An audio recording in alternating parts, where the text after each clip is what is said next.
পড়াশোনা করুক, নিজের পায়ে দাঁড়াক, এখন মানুষের পায়ে দাঁড়াক, দৌড়ায়।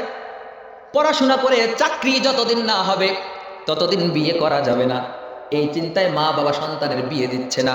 আর বিয়ের বয়স হওয়ার পরেও, প্রাপ্ত বয়স্ক হওয়ার পরেও যখন বিয়ে শাদী দেওয়া হচ্ছে না, এই যুবকটা, এই যুবতীগুলো অনৈতিক কার্যক্রমে জড়িত হয়ে যাচ্ছে।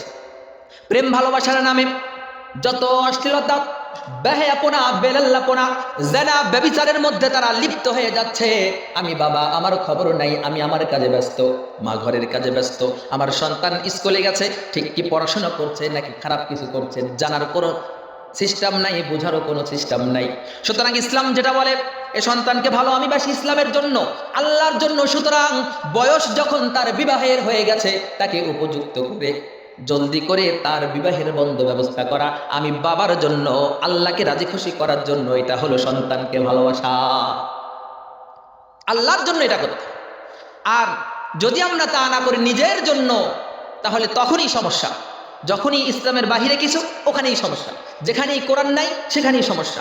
যেখানেই কোরআন হাদিস আছে, যেখানে ইসলাম আছে, ওই জায়গাটা দেখেন কি সুন্দর, স্বচ্ছ, কি ফ্রেশ, পরিষ্কার, ওখানে কোনো ভেজাল নেই।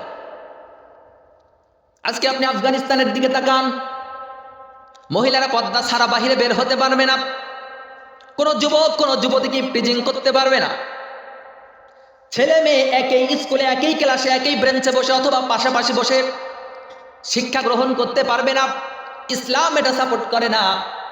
ইসলাম মানার কারণে, মেয়েরা পর্দা করার কারণে, ইসলামকে পুরাপুরি মানার চেষ্টা করার কারণে আজকে আফগানিস্তানের চতুর্দিকে আল্লাহ পাক নাজার নেয়ামতের দরজা খুলে দিয়েছে। যুদ্ধ বিধ্বংসী একটি দেশ, এত অল্প সময়, এত দ্রুত গতিতে, এত উপরে উঠে যাবে, দুনিয়ার মোরল যারা, আমেরিকাও এটা কখনোই চিন্তা করতে পারে নাই।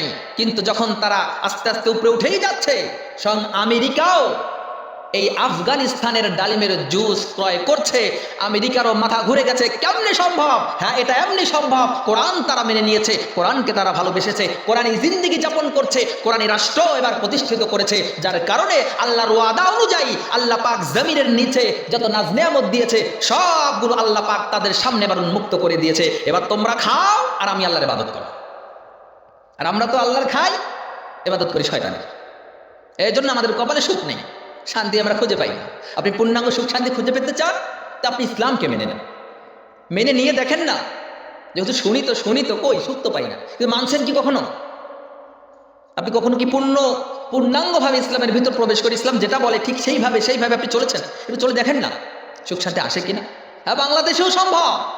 আপনার বাড়ির পাশে সংসারে সুখ শান্তি নাই, কিন্তু আপনি ইসলাম মানার কারণে হয়তো বা একবেলা খাবেন, আর একবেলা না খেয়ে থাকতে হবে।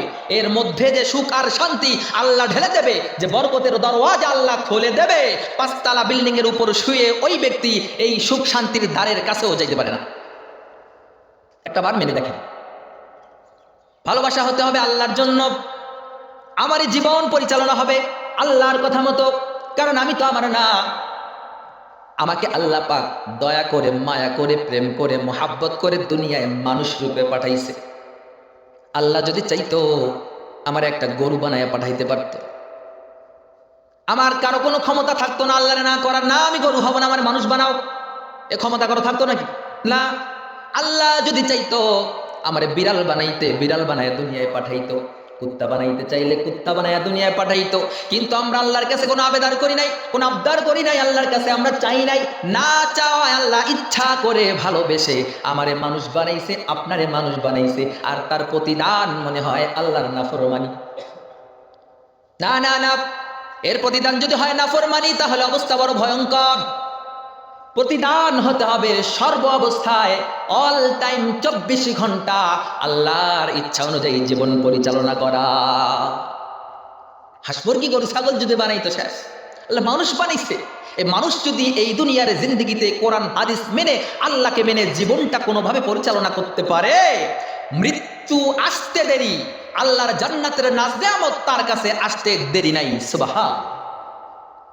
আর যদি আল্লাহর কথা মতো না হয়, নিজের ইচ্ছায় হয়, শয়তানের ইচ্ছায় হয়, তো মৃত্যু হতে দেরি, জাহান্নামের ভয়ঙ্কর শাস্তি আপনার কাছে আসতে দেরি হবে না। এই জীবন তো অল্প কয়েকদিন, 80 বছর, 100 বছর, কিন্তু মৃত্যুর পরের এই জীবনের কি শেষ আছে? নেই। দেখেন, আপনার দাদা মরে গেছে, 15-20 বছর হয়ে গেছে, সেই দাদার দাদা মরে গেছে, 100 বছর 150 বছর পার হয়ে গেছে, তো চলছে, যতদিন যাবে বয়স বছর বাড়তেই থাকবে। এখন 100, আরো 100 বছর পর হবে 200, মানে চলবেই। যার শুরু আছে শেষ নাই, সেটা হলো অনন্তকালের জীবন মৃত্যুর পর। আর ওই জীবনে যদি আমি সুখ শান্তি অর্জন করতে না পারি, ওই জীবনে যদি আমি কামিয়াব হতে না পারি, সাকসেস হতে না পারি, তাহলে আমার এই দুনিয়ায় দৌড়াদৌড়ি, এই অর্থ করি, এই টাকা পয়সা, এই ভালোবাসা, এগুলো কি হবে? দুনিয়া তো অল্প কিছুদিনের।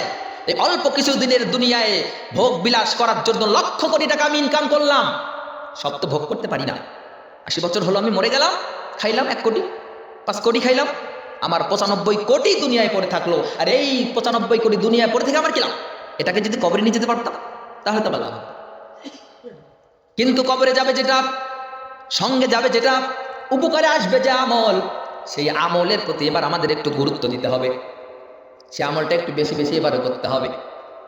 এই বুঝটা যে বুঝতে পারে, এই বুঝ যার মাথার ভিতরে ধরে, সেই দুনিয়ায় সাকসেস, কামিয়াব, আখিরাতেও সাকসেস। ধন্য, কদ আফলাহাল মুমিনুন, সফল কাম হয়েছে মুমিনেরা।